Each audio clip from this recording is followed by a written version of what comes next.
We are very grateful for this great partnership with FBS.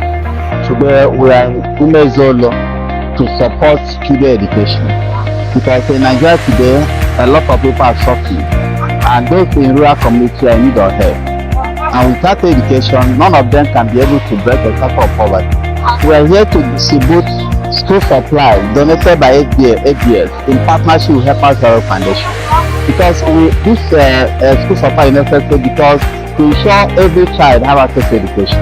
When you look at the environment, the children, you see some of them are wearing one uniform for more than 3 years, and some of them did not even have textbooks. With the help of FBS today, the children are given a textbook. They now have textbook to focus on education. So the community members, the parents are grateful for FBS support.